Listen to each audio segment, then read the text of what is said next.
Et bonjour à tous et bienvenue dans un nouvel épisode de cette série des decks d'animé. Cette semaine nous allons analyser deux nouveaux decks de la série Duel Monster, donc des decks que vous attendez tous, des decks ultra nostalgiques.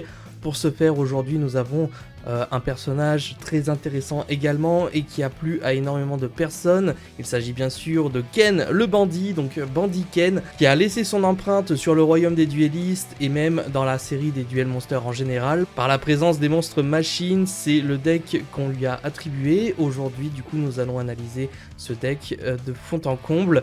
Bien sûr, avant de commencer cette vidéo, n'hésitez pas à lâcher un petit like pour soutenir la série, à vous abonner si c'est toujours pas fait, et me dire bien sûr en commentaire quelle est votre carte favorite parmi les monstres machines de Bandit Ken. Les amis, aujourd'hui nous sommes donc sur le deck de Bandit Ken. Je lui ai attribué la note de 3 sur 5, ça reste quand même un deck assez surpuissant. On sait que les types machines au début de Yu-Gi-Oh sont un des types les plus puissants en fait du jeu, tout simplement, avec très peu de faiblesses, avec vous savez les fameuses règles un petit peu obscures du royaume des duellistes avec des défenses un peu bizarres, etc. Bref, ici on a un deck non seulement qui est très puissant, mais également le personnage qui triche énormément et fait en sorte d'avoir encore de meilleures cartes en main dans certaines situations. Donc on va lui attribuer la note de 3 parce que c'est pas un très bon duelliste non plus, il ne fait que tricher et avoir les meilleures cartes en main, et en fin de compte il perd quand même assez souvent ses duels. Nous sommes également sur un deck qui reprend toutes les saisons de Duel Monster, à savoir que Bandit Ken est apparu quasiment uniquement donc en royaume des duellistes et un petit peu à Batailleville lorsqu'il est possédé par Marek. Donc ici on est bien sûr sur le deck toutes saisons confondues avec un budget de 45 € aujourd'hui.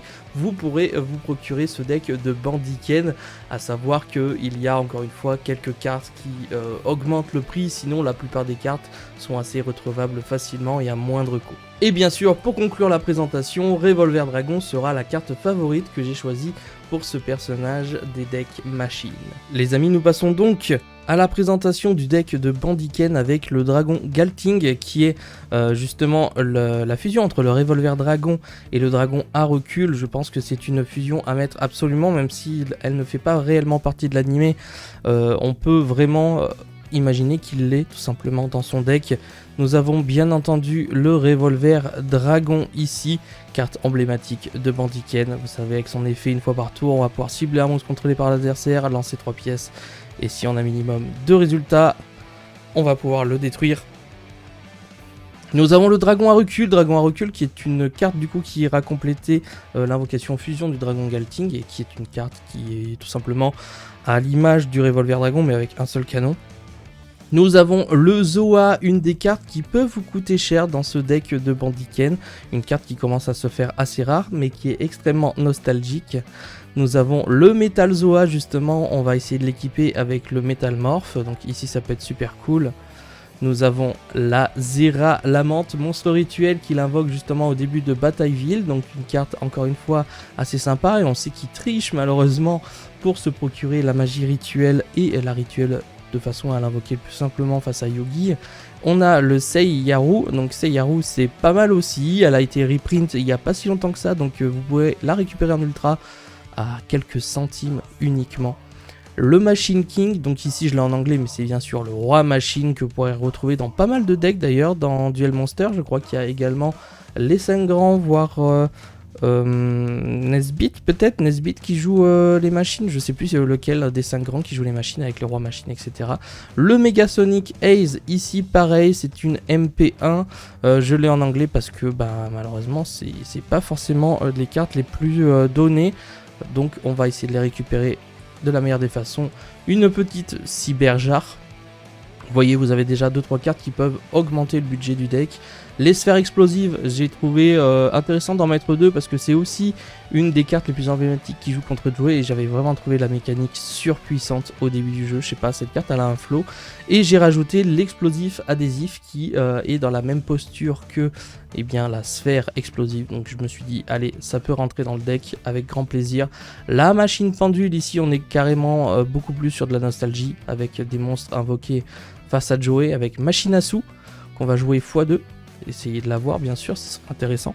Nous avons l'araignée lanceuse, bien entendu, le Garniessa Elephantis. Donc ici, c'est une carte qui joue contre Pegasus au tournoi où il se fait battre par un gamin, tout simplement, qui joue cette petite carte. On la reverra plus du tout dans l'animé de mémoire après. Attaquant au sol Bugrotz, donc ici contre Yugi. Chasseur mécanique, carte emblématique également. Le Giganto, ici vous verrez, dans ce deck de Bandiken, pardon, vous avez quand même énormément de cartes qui sont issues de la collection légendaire de Joey.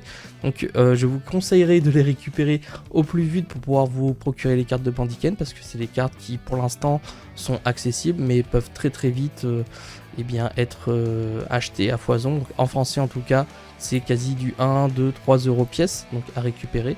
Garde barrière, le trancheur à l'épée, carte assez sympathique en vrai.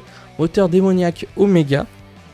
Et on finira avec le dragon double barilé et le mec soldat géant, carte que j'ai voulu également inclure dans ce deck de Bandiken. Et enfin, nous passons désormais aux magies et aux pièges. Bandiken joue quand même des cartes assez surpuissantes, limite des cartes d'assassin en termes de magie piège, du moins ce qui se faisait le mieux en duel monster, voilà tout simplement. Donc, avec hommage au damné, usine de convertisseurs pour augmenter bien sûr les monstres machines.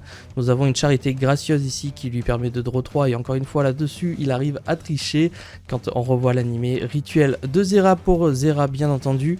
La polymérisation pour la fusion, c'est logique. Le stop défense parce que c'est quand même un joueur agressif, donc on veut pouvoir faire passer en mode attaque les monstres. Les 7, donc forcément avec la machine bingo c'est intéressant d'avoir les 7. Hop, le set complet, entre parenthèses. Limité removal, bien sûr. Le brûlant de 7, carte qui va très très bien avec la machine bingo. Le brouilleur magique, une contre-piège assez puissante au début de l'animé. Métalmorphe pour Metalzoa, bien entendu. La machine à voyager dans le temps qui se sert contre Joey. Et pour terminer, nous avons mine de rien un petit jugement solennel. Quand je vous parlais de cartes surpuissantes en début de format, c'était vraiment une carte incroyable qu'on retrouvait ici dans le deck de Bandiken. Et voilà les amis pour le deck de Bandiken, j'espère vous avoir fait plaisir avec un maximum de nostalgie comme d'habitude. Bien sûr le format continue et j'espère pouvoir vous surprendre avec d'autres decklists. Je vous donne bien entendu rendez-vous dès vendredi et à ne pas rater puisqu'on analysera le deck de Pegasus de Duel Monster et une partie de GX inclus bien sûr le deck complet de celui-ci. En attendant, je vous laisse m'écrire dans l'espace commentaire ce que vous avez pensé du deck, s'il y a des cartes que j'ai oubliées, que vous auriez rajoutées, en sachant bien sûr, et je le répète, qu'on s'apparente à l'animé exclusivement. Le manga, je n'y prête pas attention, même s'il y a peut-être une ou deux cartes qui sont dans le manga, qui ne sont pas dans l'animé, dans ce deck de Bandiken. Mais n'hésitez pas à me faire part de vos retours et bien sûr me dire quelle est votre carte favorite ici dans ce deck et même me dire quel est votre personnage favori dans Duel Monster. On se donne donc rendez-vous dès vendredi pour la suite de l'aventure de cette série des decks d'animé. Et je vous dis à bientôt, c'était Yamiro. Ciao les potes.